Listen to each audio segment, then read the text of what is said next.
Olá, sejam muito bem-vindos ao Papo Certo aqui na RS Play TV. Hoje vamos falar sobre a inteligência por trás do lucro.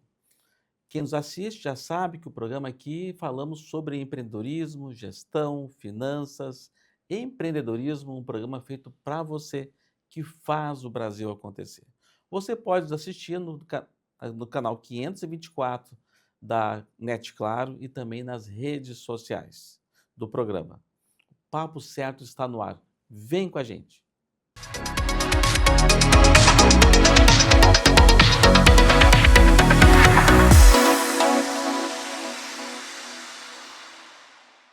No programa de hoje vamos falar sobre a inteligência por trás do lucro. E temos uma convidada especial, que sabe bastante sobre o tema, Juliana Saboia. Seja muito bem-vinda. Obrigada pelo convite, por esse momento para a gente poder trocar um pouco sobre negócio, sobre gestão, sobre finanças, sobre marketing, todo esse mundo em que a gente vive da área de negócios. Tá? Bom, primeira pergunta é que a diferença, né, daquelas empresas que têm lucro por sorte e aquelas que têm estratégia. Fala um pouquinho para nós, que é um tema que muita gente deve se perguntar, às vezes, como é que aquela empresa está aberta ainda e tem um relativo sucesso, né? Bom, Mesmo então, sem muita estratégia, muitas vezes.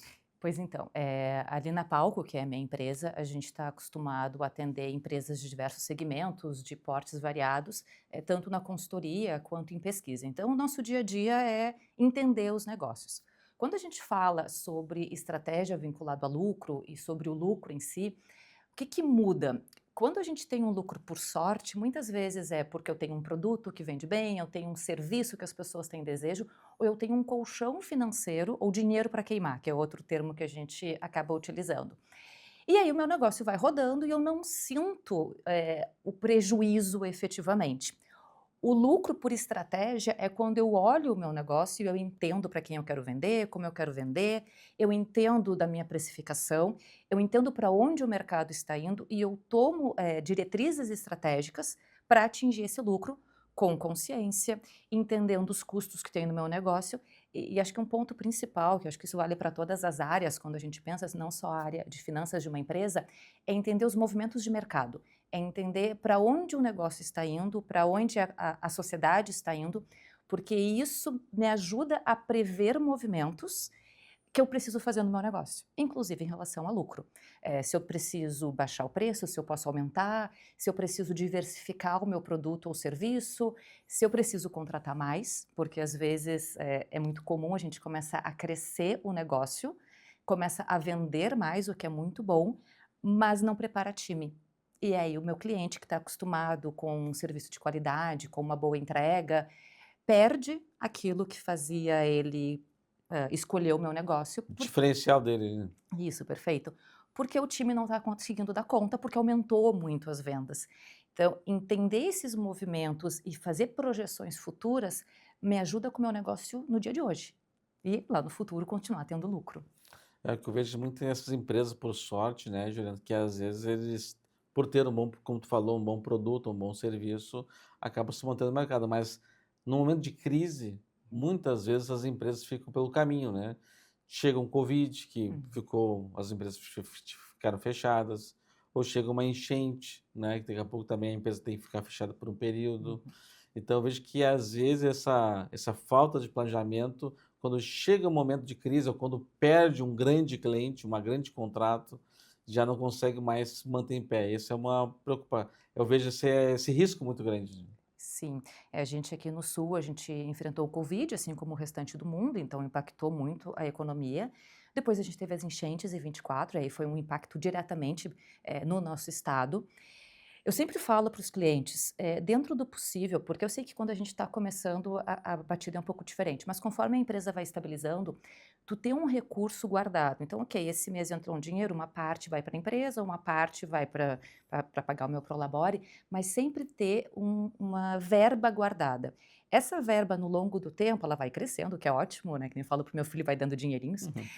e isso me dá segurança ali na frente. Então, a gente passou pelo Covid, passou pelas enchentes, teve empresas que quebraram nesse momento, porque sim, foi um impacto muito grande, mas algumas permaneceram. E um dos fatores para permanecer no mercado, além do bom produto, um bom serviço, uma boa marca, uma boa confiança por parte do consumidor, é a capacidade creditícia, seja porque tem recursos ou porque tem capacidade de crédito. Então, salvar o recurso é o que faz com que eu consiga passar por épocas turbulentas. A gente agora, o ano de 2026 é um ano que ele é relativamente tenso. Ele já era tenso antes dos movimentos que a gente teve com relação à guerra, mas Brasil, né, temos Copa do Mundo, então as pessoas se direcionam muito para isso. Ano político, então isso também movimenta. A gente sabe que movimenta e paralisa alguns mercados. Então a gente já previa um segundo semestre mais tenso. Quando a gente tem a entrada da guerra com principalmente uma duração além do previsto, o primeiro semestre também fica tenso. Não quer dizer que isso vai ser um ano horrível, na realidade podem surgir muitas Uhum. oportunidades, e eu gosto muito dessa visão, mas ter a reserva financeira vai me ajudar a passar por esse momento com maior tranquilidade. Então, a gente recomenda isso sempre para os nossos clientes, é uma coisa que a gente faz dentro da Palco, é manter sempre um caixa para gerar a empresa pelo menos por 6 meses. É isso que a gente acaba, o empresário acaba raspando tudo da empresa, passa para a pessoa física, e se a empresa precisar, a pessoa física não tem para devolver esse dinheiro, né? E daí é importante ter essa questão. Tem empresas que têm algumas orientações que de 3 meses ou 6 meses, mas é importante ter um caixa que pode surgir momentos difíceis, né? E é normal. Tu comentou também, gerando uma questão, tipo, da dor do crescimento, né? Da Uhum. empresa que cresce e acaba não preparando o time, né, acaba tendo problemas logísticos ou de qualidade. Mas eu também vejo um outro problema também, que a gente estava comentando antes, que é quando a empresa ela muda, abre uma nova unidade e ela tem uma política, por exemplo, de vender em 6 vezes. E às vezes precisa de muito capital para isso e acaba não tendo essa preparação e tendo problemas sérios, né. Uhum, perfeito, né.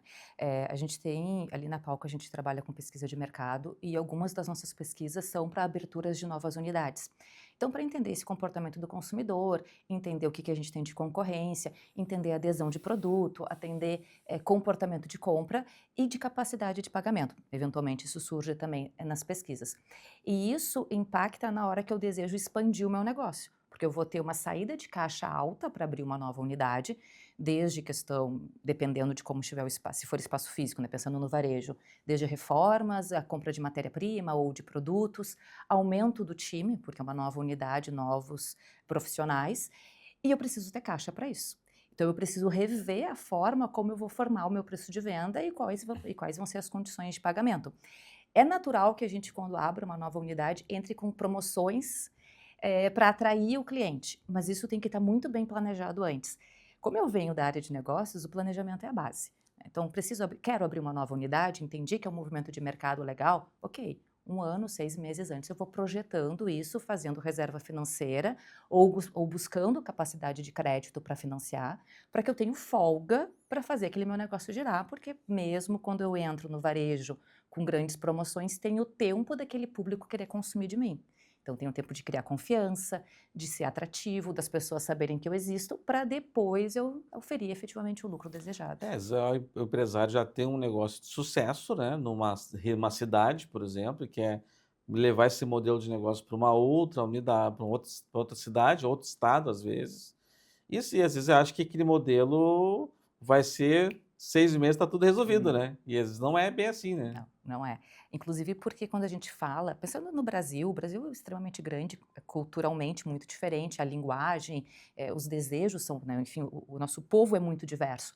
Quando eu desejo levar minha marca para um outro estado, seja qual for o negócio, produto, serviço de varejo, enfim, eu preciso entender quem é o consumidor desse outro estado, eu preciso entender quem ele é, o quanto que ele está disposto a pagar, quem são os concorrentes que ele consome hoje, como que eu falo com ele culturalmente. Para quem é mais antigo, vai lembrar quando a gente teve a vinda das Casas Bahias aqui para o Rio Grande do Sul, que foi, usando um termo atual, flopou completamente, porque não comunicava a linguagem que a gente estava acostumado. Depois ela se reinventou, conseguiu voltar, permanecer, enfim.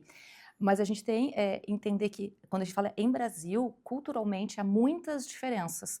E dependendo para quem eu vendo, eu preciso entender isso antes de dar um passo, só porque eu estou tendo lucro aqui. Ah, meu negócio está muito bom aqui, será que vai dar certo em Santa Catarina? Será que vai dar certo no Mato Grosso? Será que vai dar certo em outra cidade? Será que vai dar certo em outro bairro, inclusive? É, tem mais porque a gente acaba às vezes, estamos no mesmo estado e tudo parecido. A gente muda de cidade, já muda, às vezes cidades Uhum. limítrofes, já muda culturalmente a forma de fazer negócio, a forma de compra, né. E tu falou de uma questão, às vezes, de bairro, Uhum. né, já e às vezes até às vezes também em shopping, depende de tu tá num andar, tu muda para o outro, já muda também, até teu Uhum. público já muda diferente também. Exatamente. É por isso que a gente trabalha com pesquisa e é apaixonada por pesquisa por isso. Quando eu entendo o meu consumidor, porque no final das contas é o consumidor, né? A gente precisa vender, ele vai comprar e é disso que vai vir o meu lucro. Então, ao entender esse consumidor, eu consigo ter estratégias que vão me diminuir, eu não vou dizer garantir, porque eu seria, não estaria sendo honesta se eu falasse que vai garantir, mas vai diminuir as chances de eu errar. Então, quando eu entendo melhor o mercado que eu estou entrando, e quando eu falo consumidor, pode ser o consumidor final, pode ser uma empresa, pode ser governo, porque todos esses são consumidores, né, são todos formatos de venda, eu entender a linguagem que eu tenho que usar, eu entender exatamente como fazer a oferta, como fazer a leitura desse mercado, diminui a probabilidade de erro e aumenta as chances de eu ter lucro. Acho que também essa questão do planejamento, geralmente o planejamento também faz aquela previsão, né, otimista, realista e a pessimista. E tem que estar preparado para as 3, Uhum. porque se crescer demais tem que ter mais capital de giro, e se der ruim tem que ter um capital de giro também para suportar aquele custo que estava previsto um caixa para 6 meses, pode ser para um ano, um pouco mais. Uhum, exatamente. Ter um negócio, eu acho muito divertido. Eu optei por empreender há 18 anos, né, eu decidi sair do mercado corporativo para empreender. Só que são altos e baixos, a gente nunca sabe o que vai acontecer. Então a gente tem mercados que eles acabaram em função de tecnologia, tem mercados que estão voltando em função da tecnologia, tem mercados, tem às vezes tu chegaste a comentar ali, né, a perda de um cliente expressivo. Então, tem empresas que quebram dependendo do cliente que se perde. Tem casos na Serra Gaúcha, é muito expressivo isso no nosso estado, porque muitas regiões elas são mantidas por causa de uma grande empresa que está sediada ali. E se essa empresa sai ou se essa empresa quebra, todo o mercado que está em volta é impactado. Não, agora, notícia que eu assisti essa semana é que uma indústria de calçados mudou para o Nordeste, né? Todas as plantas aqui foram para o Nordeste. Agora, além dos empregos diretos ali, quantas indústrias estavam na volta que vendiam solado, que vendiam cola, que vendiam vários, toda uma cadeia de suprimentos que foi altamente impactada com essa mudança, por exemplo. Exatamente. A gente tem, né, toda a cadeia de fornecedores que acaba sendo impactada, a cadeia de serviços prestados naquela região, então o mercado, o restaurante, o salão, que foi muito comum, aconteceu isso, na enchente de 24. Logo depois da enchente, eu participei eu sou consultora associada da PUC, do programa MEI Calamidade, então atendi muitos pequenos empresários das regiões que foram muito afetadas. Eles continuavam com seus negócios, mas a diminuição de público, de consumidores e de empresas na região que consumiam foi tão drástico que fez a saída dessas pessoas da região. Então, quando o meu negócio depende de uma grande empresa que está alocado na região, eu preciso estar atento para outros mercados. É, eu sempre olhava um pouco mais para o cliente, né, grande, mas tu já trouxe uma outra outro ponto, é uma região que depende de uma indústria ou de um setor que, Uhum. se o setor passa por dificuldade, toda a rede, a cidade, o bairro fica também impactado, né. É escalonado para baixo. Tem uma situação que eu vivi que eu acho sempre legal de comentar. Eu encontrei uma ex-colega minha de colégio na academia, e a gente começou aqueles papos: "Ai, quanto tempo? O que que tu te formou?", aquelas coisas, né. E ela se formou em medicina, e eu lembro que eu falei para ela, eu falei: "Nossa, que responsabilidade que tu tem a vida de uma pessoa nas mãos", né, eu achei o máximo aquilo. E ela perguntou: "Ju, tu é formada em quê, né, o que tu tá fazendo?", "Não, eu trabalho com consultoria, né, na área de negócios". E ela: "Nossa, tu já percebeu que a responsabilidade que tu tem", e eu: "Como né?", enfim, falando com uma médica. Ela: "Não, porque se tu orienta errado um cliente, tu pode quebrar uma empresa. E se tu quebrar uma empresa, tu pode quebrar uma cidade". E eu falei: "Nossa". A gente às vezes não se dá conta de quando, seja no papel de consultor, seja no papel de empresária, todo o impacto que a gente tem numa cadeia e o que que a gente pode gerar nessa cadeia. É uma decisão, eu estava falando sobre a audácia, né, Uhum. e a pessoa se atirar num risco, né, não pode tomar um risco muito maior do que um risco que pode inviabilizar a tua empresa se der errado, né. Exatamente. E principalmente se tu tem pessoas trabalhando para ti. Então, uma das coisas que a gente fala que, enquanto empresária, é tu saber que no final do mês é o teu prolabore, mas é o pagamento de outras pessoas. Sejam funcionários diretos, sejam indiretos, sejam fornecedores que dependem de ti. Então, isso é um peso que a gente acaba carregando que, dependendo de como tiver a situação da empresa, efetivamente tu deixa de dormir, tu deixa de funcionar bem. Juliano, tu falou importante, tu falou sobre pesquisa, né? Sobre entender o consumidor. Por que que entender o consumidor é tão importante para o negócio Ah, e para o crescimento do negócio? Porque a gente acaba, às vezes, ou faz uma pesquisa muito preliminar, né? Ou talvez o quantitativo não seja tão grande, né? Mas como isso pode impactar muito no sucesso ou não do negócio? é. A pesquisa, eu falo que ela deveria ser a porta de entrada para qualquer negócio. Eu digo que a gente teria que ser assim, contratar um bom contador, contratar um bom consultor para fazer um planejamento financeiro e um planejamento de negócios e contratar uma pesquisa de mercado antes de começar. Assim, na hora de abrir um negócio, a gente deveria começar por isso. Mas digamos que o negócio está rodando. Então, a pesquisa, ela vai ser a base para eu compreender esse meu consumidor. O que acontece muitas vezes? As pesquisas, quando acontecem, muitas vezes é isso, é um quantitativo muito baixo, é uma pesquisa que eu envieso os dados para aquilo que me interessa, eu faço uma leitura. Eu lembro de um cliente nosso que ele nos olhou e falou assim, que a gente perguntou se ele fazia pesquisa, ele me disse, não, eu faço, eu pego aqueles clientes que eu estou mais acostumado a me relacionar e eu pergunto o que eles estão achando. Eu falei, não, mas isso tem um viés gigantesco, porque os clientes que estão acostumados a se relacionar contigo, tu não sabe o quanto essa pessoa vai ser verdadeira contigo ou quanto ela vai falar algo para te agradar. Então, a pesquisa, ela tem que ter, primeiro, cuidado para ela tem que ser imparcial, então tu tem que cuidar os vieses, e é a partir da pesquisa que eu vou entender o meu consumidor. Vou trazer alguns exemplos legais, assim, de coisas que a gente fez na Palco, ou que a gente ouviu em eventos. Tem um caso de uma pesquisa que a gente fez para entender sobre produtos de consumo para pessoas com 50 a mais. E o que a gente descobriu nessa pesquisa? Que pessoas 50 a mais, elas não se preocupam tanto com a estética do produto, mas sim com a funcionalidade de visualizar informações sobre o produto. Então, na hora de fazer uma embalagem, por exemplo, ou de dispor um produto, para as pessoas 50 a mais, a capacidade de leitura é mais importante do que o design daquele produto.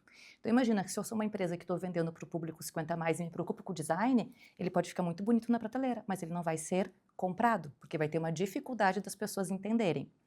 Outro caso que a gente tem, que é legal também, na área do futebol, que é um mercado que começou a fazer pesquisa recentemente, assim, nos últimos 5 anos começou a se preocupar com pesquisa. A gente precisa entender o que o torcedor deseja, porque tem o que ele deseja e tem o que ele utiliza.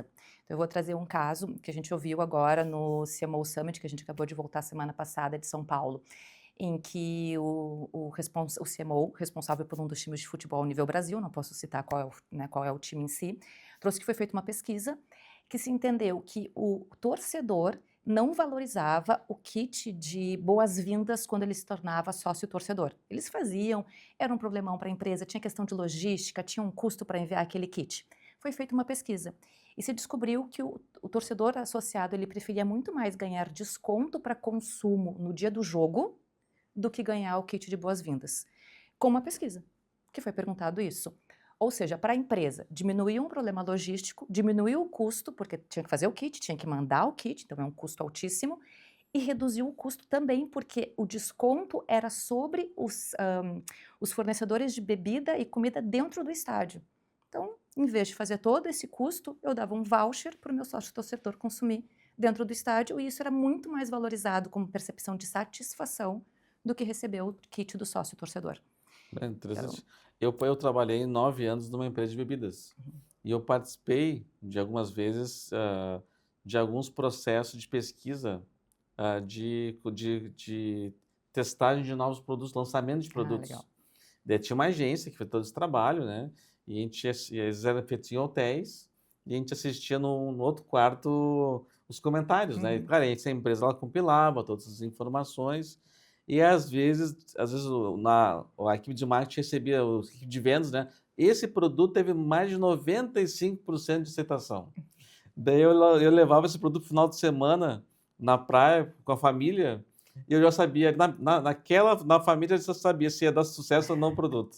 Porque se tinha muita gente fazendo cara feia, olha, forçaram demais essa pesquisa para dar certo. Alguém queria que essa pesquisa desse certo e forçaram demais. E quando ao mesmo tempo, quando dava bom, que todo mundo gostava do produto, era sucesso. Que era uma coisa espontânea, todo mundo tomava e tinha cases de sucesso que eu sempre testei na família para ver se dava. Que eles também tem isso, né? A pessoa, a empresa quer tanto que ele seja aceito, que meio que dá uma forçada para. Sim, sim. Eu falo que, enquanto pesquisadora, uma das coisas que a gente preconiza é sempre a questão de trabalhar com mais de um método de pesquisa e triangular dados. Então, normalmente, os nossos projetos de pesquisas eles vão envolver a pesquisa quantitativa, que é essa, de volume, de entrevistar muitas pessoas, de entender um pouco como essas pessoas usam o produto, gostam do produto ou o que gostariam.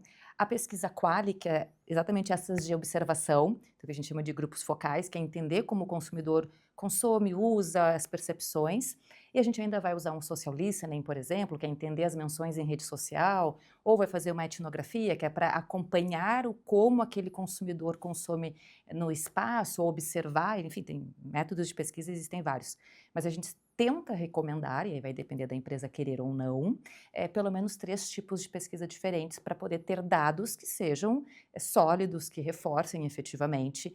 A gente entregou agora, recentemente, uma pesquisa de percepção de marca para um grande hospital de Porto Alegre, que foi feita essa triangulação exatamente para conseguir trazer o que o porto-alegrense pensa sobre esse hospital e que melhorias gostaria e como percebe os outros serviços que o hospital entrega, porque a gente vincula muito o hospital somente a um desejo de buscar melhorias na nossa saúde ou numa situação triste, enfim, às vezes, mas o hospital tem outros serviços ofertados. Então, quando a gente olha dados diversos, a gente faz uma leitura melhor e consegue entregar, então, para o nosso cliente, dados, e aí vem a questão que a gente fala hoje sobre o volume de dados sem uma leitura crítica. E aí isso faz diferença quando a gente está falando em pesquisa.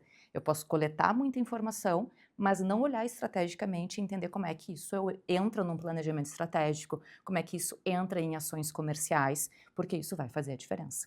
Então, nessa pesquisa em específico, um dado que chamou a atenção é que quando a gente olha para a população mais jovem, tem pouca aderência ao conhecimento sobre a marca do hospital.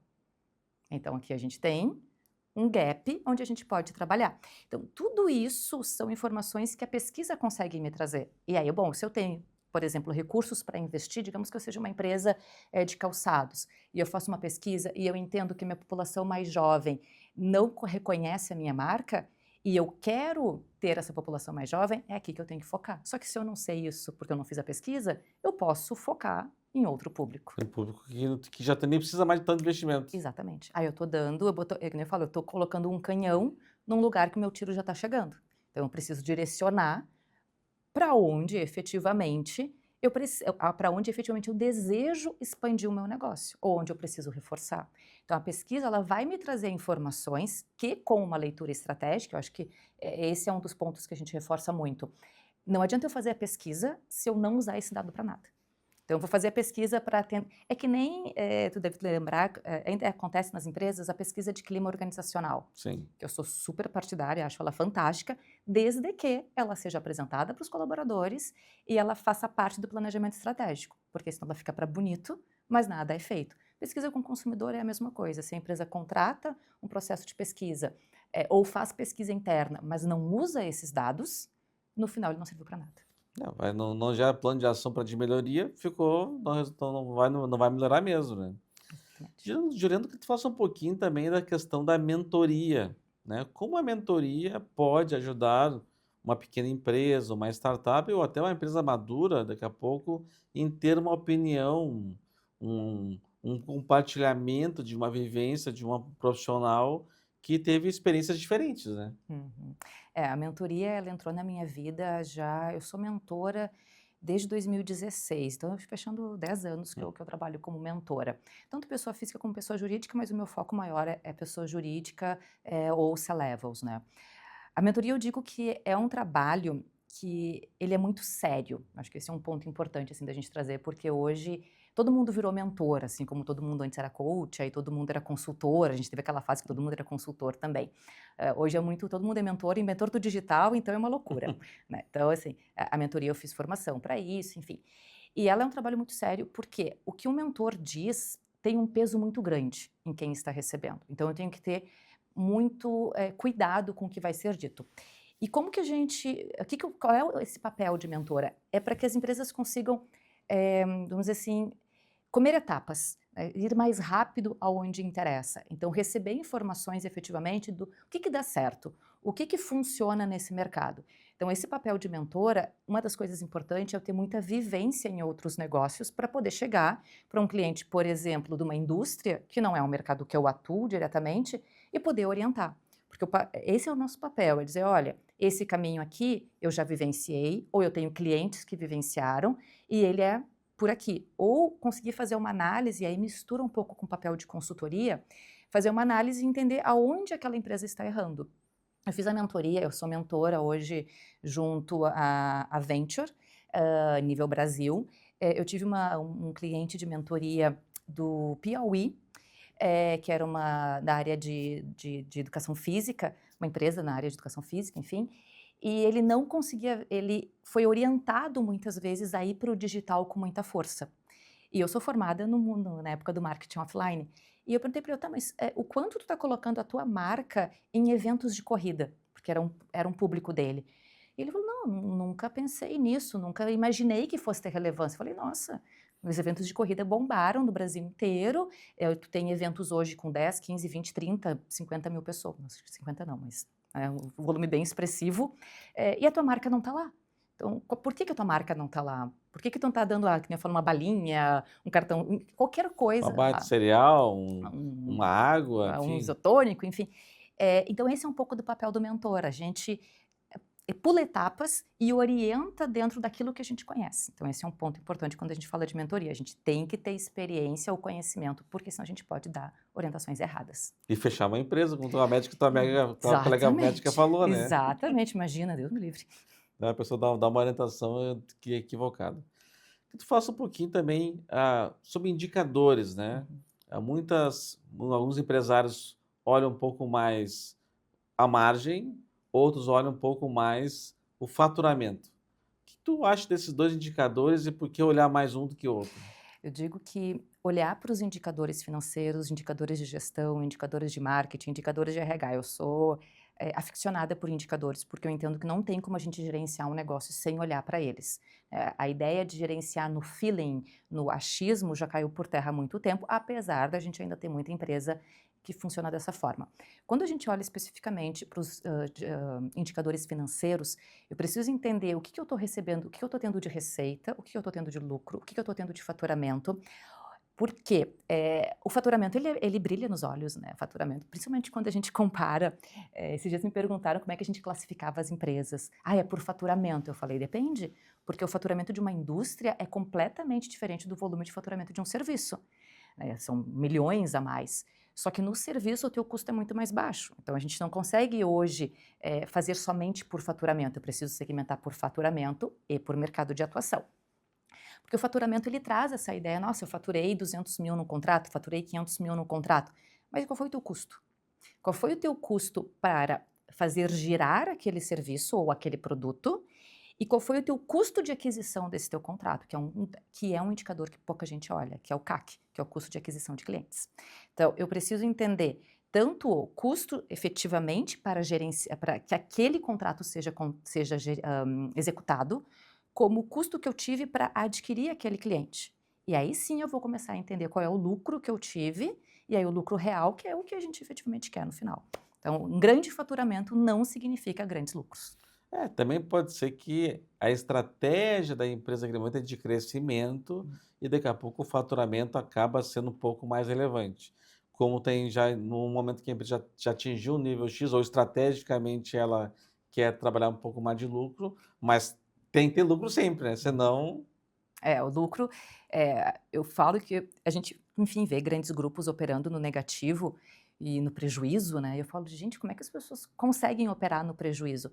Mas é uma realidade de alguns mercados, né? Tu precisa ter capacidade creditícia, tu vai ter um crescimento que ele vai vir através dessa capacidade de buscar crédito e aplicar no negócio. Vai ter períodos, sim, que o prejuízo vai fazer parte, mas no final, o que nos interessa enquanto empresários e empresárias é que a gente tenha o lucro. porque é o lucro que vai pagar o nosso Prolabore e principalmente é o lucro que vai pagar nosso time. Porque no final o nosso time, se a gente não tem um time para fazer para a gente não tem negócio acontecendo. Você falou dessa questão do resultado para o cliente, às vezes tu fecha um contrato valor alto e lucro muito baixo. Uhum. E geralmente o contrato alto tem riscos maiores também, né? Então tu tem um risco maior e tu tem uma margem menor e nem sempre vale a pena talvez ter aquele cliente grande dentro de casa que o resultado não tenha não tenha mesmo quantitativo que um cliente menor muitas vezes, né? Exato.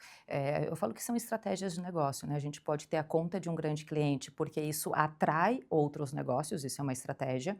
Eu posso ter essa conta de um grande cliente que responde por 80% do meu faturamento, que eu particularmente acho muito arriscado, mas é uma estratégia porque reduz o meu custo de operação. Um cliente alto faturamento, fechado por um período X de tempo, a minha operação de prospecção de novos clientes, de entendimento de um novo mercado, ela diminui, mas é um alto risco. Caramba. Então, eu particularmente não recomendo, mas é estratégia de negócios. E tem um outro olhar que também não é só sobre cliente, mas sobre as soluções que eu estou entregando, seja produto ou serviço. Muitas vezes eu posso ter um serviço que ele não me traz lucro, mas ele me traz cliente para depois eu fazer cross-sell e aumentar o tempo de permanência desse meu cliente. Então, que são os serviços e produtos que a gente chama de porta de entrada. Então, eu tenho aquele, ele não me traz um lucro expressivo, ou às vezes até traz um prejuízo, mas ele alimenta a venda de outros produtos e serviços. Então, enquanto estratégia de negócio também funciona. Só que, de novo, essa estratégia tem que estar clara. O problema é quando a gente está fazendo tudo isso sem saber o porquê e sem saber os riscos É, envolvidos. o cross-selling é tipo tu vender mais para o mesmo cliente outros produtos que tu já tem, então tu já tem um produto, já vendeu o selling, né?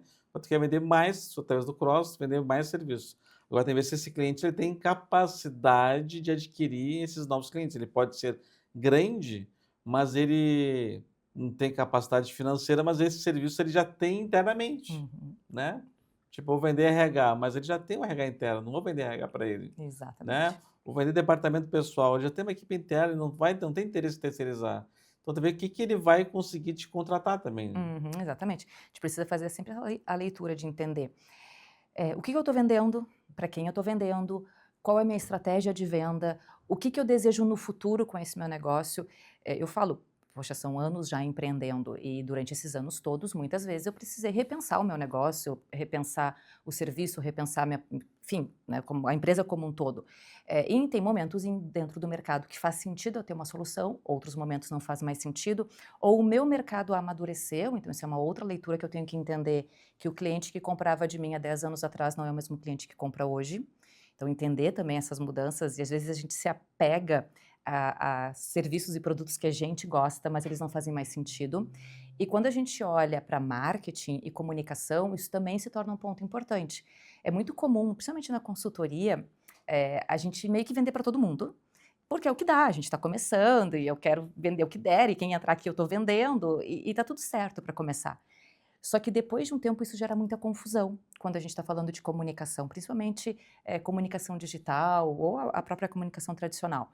Então, aos poucos, o nosso negócio vai afunilando e entendendo no que a gente é bom, pelo que a gente é reconhecido, então, por que o mercado me compra, o que eu quero vender. Eu gosto muito da máxima, né, poxa, se a gente decide empreender, vamos trabalhar com aquilo que a gente gosta. Porque se não for para gostar, então não faz sentido. Aí a gente volta para um ambiente mais seguro, que é o seletista ou um concurso público. Porque a gente tem todo um risco por trás. Se não for para se divertir, por que eu estou aqui? Então, só que isso tem que estar atrelado e entendendo que vão ter momentos de mercado que eu vou ter que oferecer coisas que talvez eu não faça tanto sentido para mim, mas que é bom para o meu negócio, ou eu vou ter que matar um produto ou uma solução porque já não faz sentido eu estar com ele no mercado. E tudo isso faz parte da estratégia do negócio em si. Outra questão que eu queria falar contigo também, o pessoal fala bastante, né, sobre a cultura da empresa. Uhum. Como a cultura da empresa tem um impacto lá na última linha, na lucratividade? Cultura organizacional é um tema que eu sou apaixonada. Assim, acho que pesquisa e cultura são 2 temas que eu estou sempre estudando e entendendo. Porque a cultura, ela, assim como de um país, de uma região, ela diz o como a gente se comporta, ela faz a gente se reconhecer. Eu falo que quando a gente sai do país e encontra alguém com a camiseta do Grêmio ou do Inter, a gente, pô, é gaúcho, ali a gente se reconhece. Inclusive, algumas pessoas relatam que passam a tomar mais chimarrão quando saem do país do que quando estão aqui. Por quê? Porque é cultural e isso faz a gente se reconhecer. Quando a gente olha para uma organização, a cultura é o que faz o dia a dia das pessoas. Tem uma frase que o pessoal já questiona se foi atribuída ao Drucker, mas ninguém tem certeza Hum. efetivamente, que é a cultura come a estratégia no café da manhã. E eu gosto muito dessa frase porque ela me mostra que não adianta eu querer criar uma estratégia, por exemplo, tá, de agora a gente vai entrar com vendas agressivas para aumentar o lucro. Se culturalmente é uma empresa que não fazia isso. Se culturalmente os vendedores que eu tinha ali não eram vendedores agressivos, não tinham esse formato. Se as pessoas que estão na empresa não valorizam isso, e principalmente se os gestores e gestoras não entendem dessa nova estratégia, porque a cultura ela é muito forte. Então, a cultura ela vai conduzir o dia a dia da empresa, a forma como as pessoas pensam o negócio, para traduzir isso em lucro. Então, ela vai impactar diretamente no que a gente vai receber lá no final, enquanto empresário e empresária. Não, realmente é cultura, e mudar a cultura também é uma coisa, não é da noite para o dia também, né? Não, nem um pouco. A gente consegue mudar a cultura quando é uma empresa nascente. Aí a gente consegue mudar a cultura com uma certa rapidez. Agora, quando é uma empresa com a cultura já consolidada, a gente precisa ter normalmente crises. Seja uma crise financeira, seja uma mudança de alta gestão, e aí uma entrada de uma segunda geração ou uma venda, ou a perda de um cliente expressivo. E aí a gente vê ali que é o momento de fazer uma mudança cultural. Se não, é um processo que, se for sem esses cenários, é um processo que ele é lento e vai aí 1, 2, 3 anos para fazer uma mudança efetiva de cultura. Então tem que ter uma mudança importante, seja por crise, seja por sucessão, que vai fazer essa mudança ser mais rápida, que às vezes é meio na marra, né? É. Bom, eu queria falar um pouquinho contigo também, Juliano, sobre a inteligência emocional, né? E sobre também tipos de liderança, né? Como essa questão da inteligência emocional, talvez hoje, ainda mais importante, talvez, que no passado, né?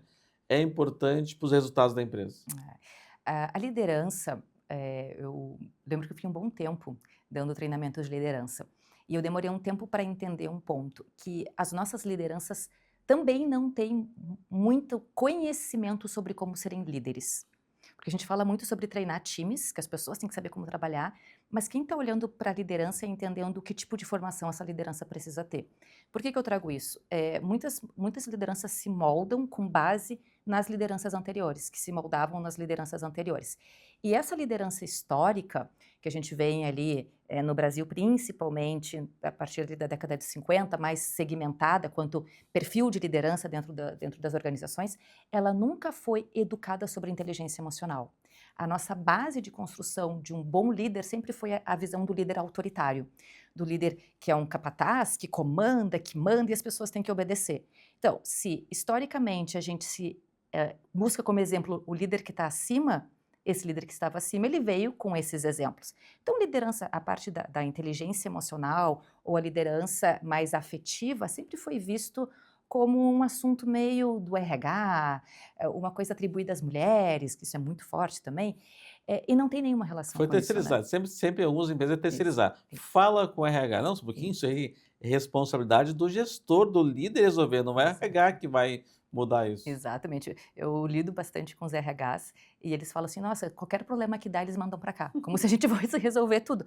E a responsabilidade de quem está numa posição de gestão, eu falava isso muito em sala de aula para os meus alunos. Antes de tu ser um gestor de marketing, um gestor financeiro, o gerente de uma empresa, tu é um gestor de pessoas. Então, saindo da graduação, a primeira coisa, faz uma pós em gestão de pessoas. Busca cursos de formação em liderança voltada à gestão de pessoas.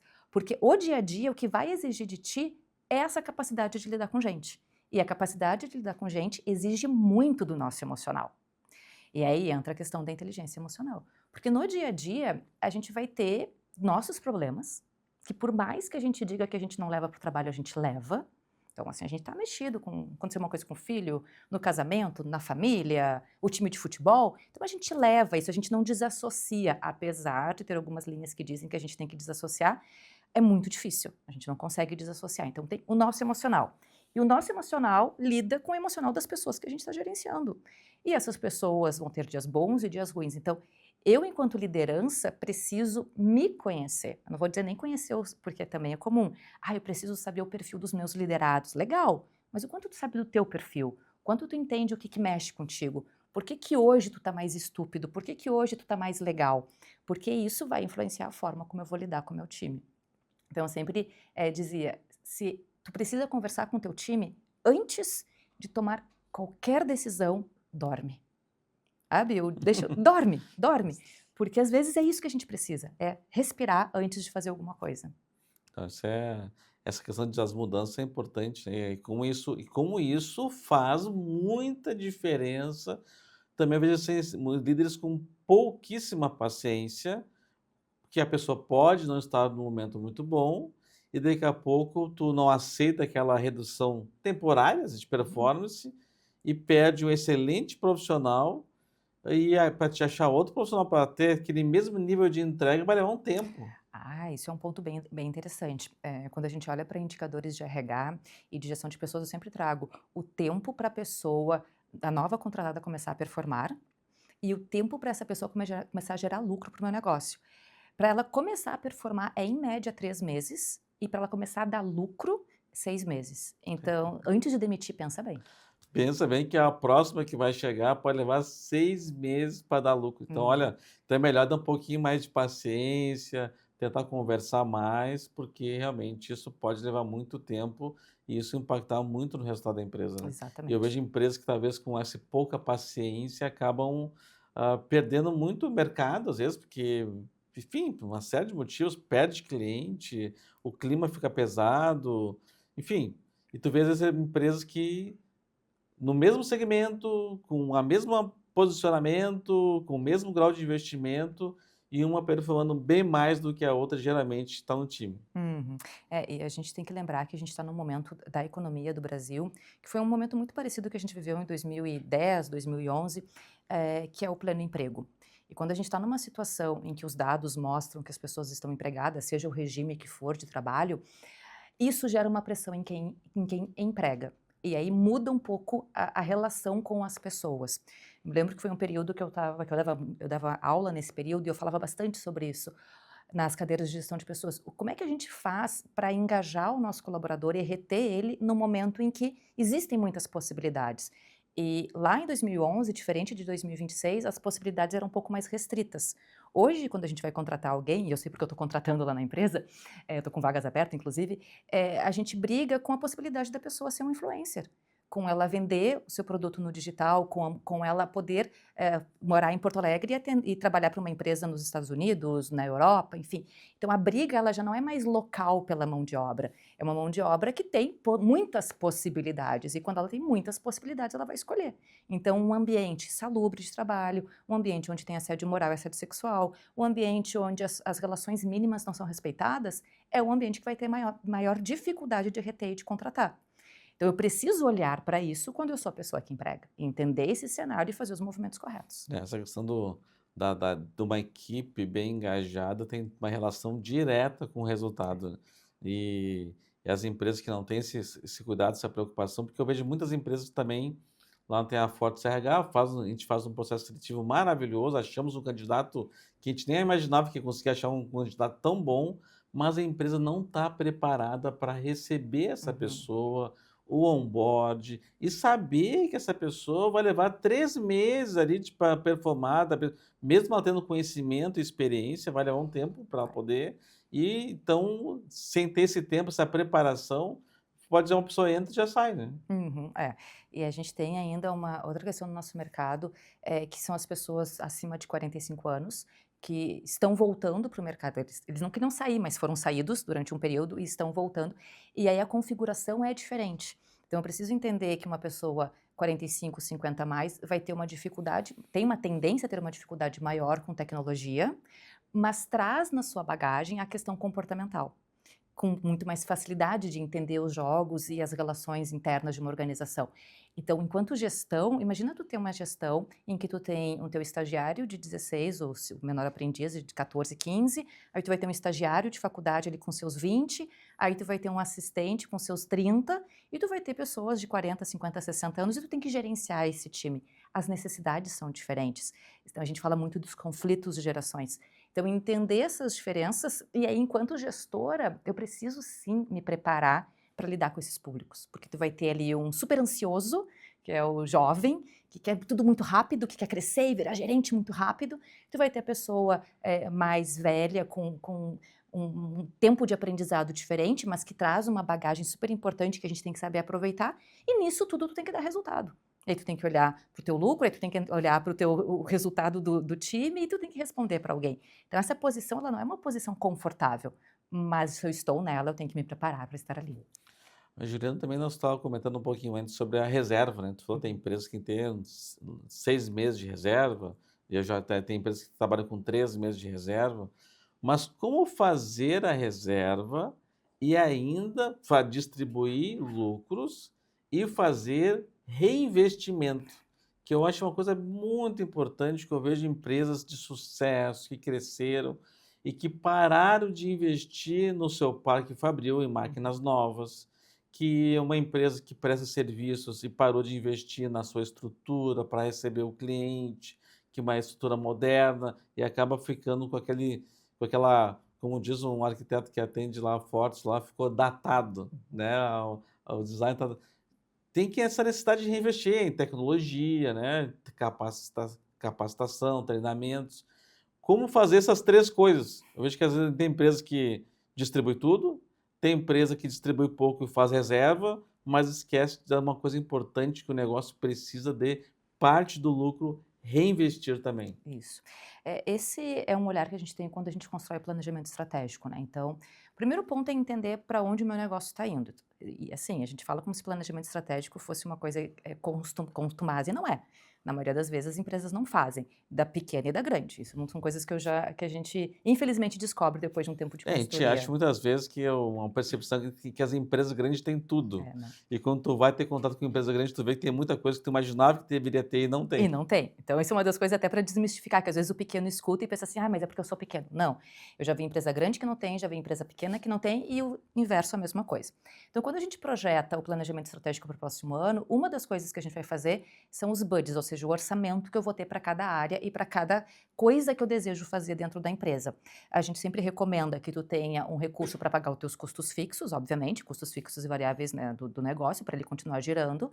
Tu vai ter uma parte desse resultado que vai ir para o prolabore dos sócios ou para o lucro se tu tiver investidores, enfim, e uma parte tem que ser reinvestida.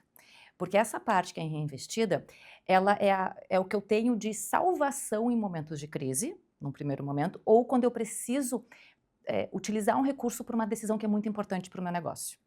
Então, na hora em que eu estou planejando o meu próximo ano, eu vou definir verbas para cada área, inclusive para parque fabril, ou para melhoria de marca, ou para pesquisa, por exemplo, mas uma parte eu tenho que garantir percentualmente que vai ser para reinvestimento.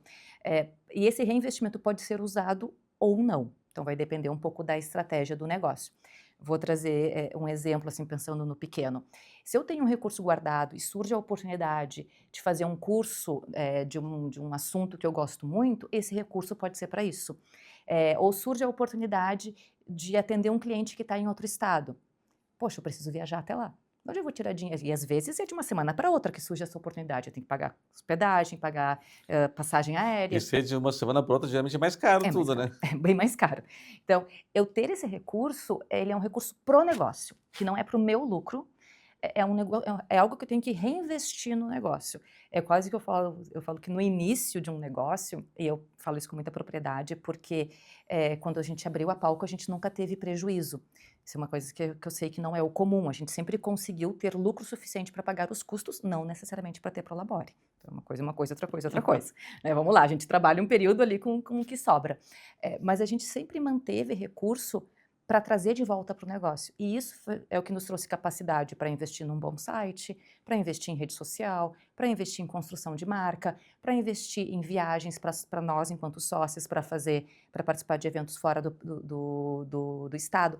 E muita gente me pergunta isso. Nossa, eu olho para vocês e vocês têm tudo, né? Como é que vocês fizeram? Eu falei, claro, tudo que entrava, a gente botava no negócio. E Sim, por um sim. tempo foi assim. Aí depois começou a sobrar o suficiente e aí a coisa começou a ficar divertida, né? É, mas essa parte do reinvestimento, você esquece muito, o negócio precisa ser reinvestido, porque daqui a pouco ele, se ele parar de crescer, ele encolhe, né? Uhum.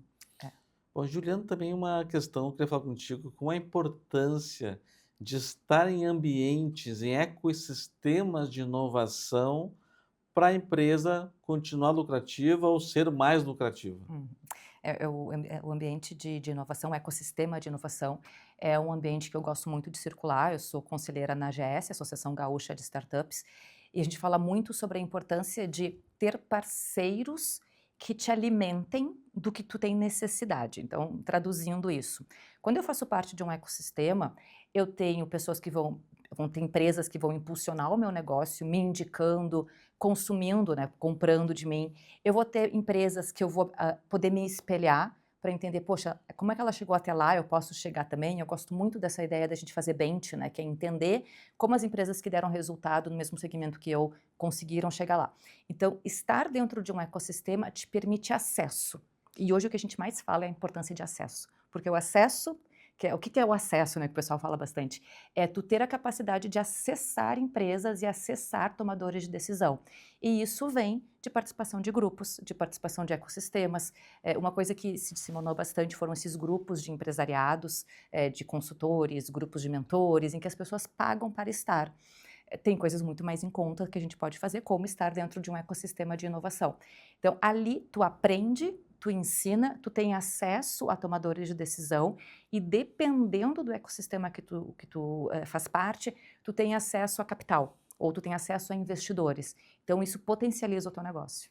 Não, isso é bem, bem importante. E, Juliana, você fala um pouquinho da diferença entre uma empresa inteligente e uma empresa esforçada. Tem aquela pessoa que trabalha, trabalha, tem várias horas de trabalho por dia, mas fica ali remando, né? E tem uma empresa inteligente que daqui a pouco ela consegue, de uma maneira estruturada, crescer mais, parece com menos esforço, parece. Parece. Eu diria que a empresa inteligente, ela também é esforçada, só que ela tem um esforço direcionado. Então, quando a gente fala em gestão de um negócio, gestão de uma empresa, eu tenho que ter clareza para onde eu quero ir com o meu negócio. Essa clareza vai ser a primeira coisa que vai direcionar as estratégias. Só que não é fácil ter clareza. Então, por isso que a gente acaba tendo muita empresa que roda, patina e não avança. E por que que falta clareza? Isso é uma das coisas que a gente traz bastante, inclusive, em palestras. Porque eu não tenho tempo de pensar o meu negócio. Então, o meu dia a dia, ele é tão consumido por questões operacionais, por problemas com o cliente que eu poderia estar resolvendo de outra forma, por falta de gente dentro do meu negócio, que eu me volto tanto para dentro da empresa que eu não consigo olhar para ela de forma estratégica. Eu não consigo ter tempo para pensar o meu negócio, porque eu estou sendo consumido por tudo que está acontecendo ali. E como que a gente arranja esse tempo, né? Primeira coisa é tu tomar consciência disso. Porque eu estar produzindo dentro do meu negócio, operacionalizando o meu negócio, não é estar fazendo a estratégia do meu negócio. Então, esse é o primeiro ponto. Eu preciso ter tempo na minha agenda para pensar o meu negócio. Então, eu tenho a consciência disso.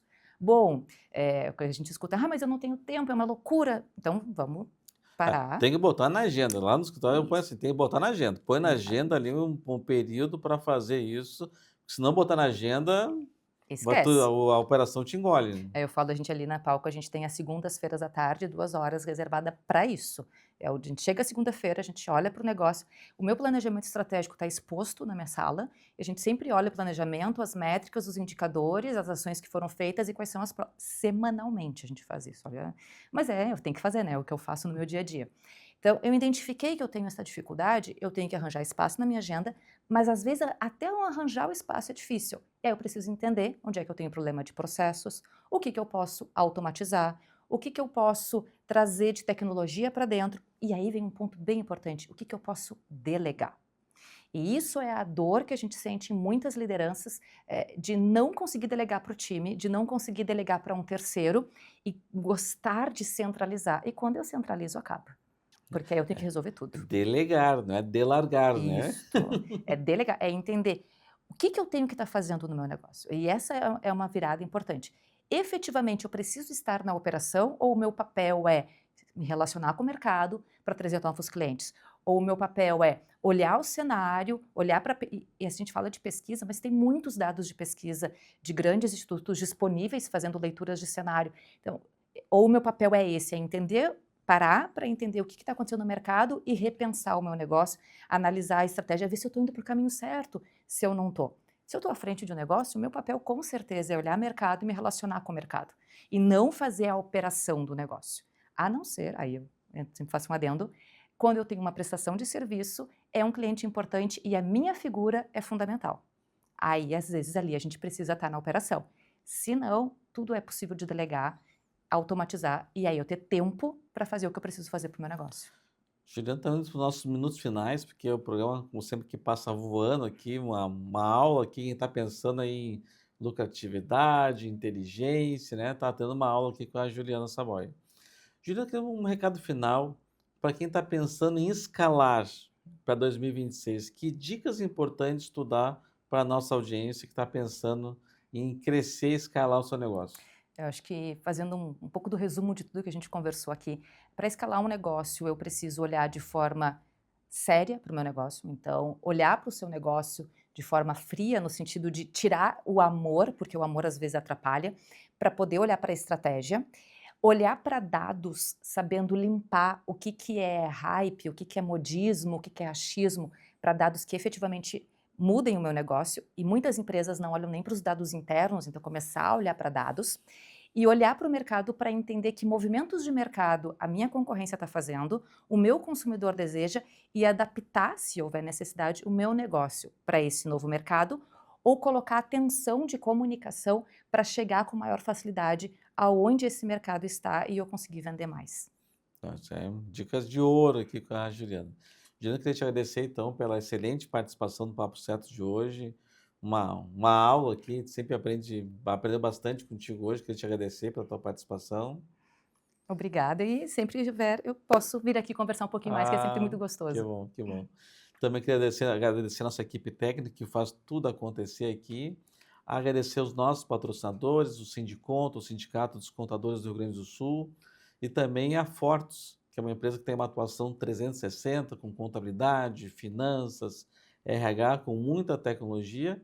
E agradecer a nossa qualificada audiência, que sempre está nos acompanhando de segunda a quarta-feira, das 22 às 23 horas, e também nas redes sociais. Quem não tem tempo nesse horário, pode assistir nas redes sociais, no YouTube, depois do programa completo, tem os recortes também nas redes sociais, pode estar nos acompanhando. Nosso muito obrigado e até o próximo programa. Tchau, tchau.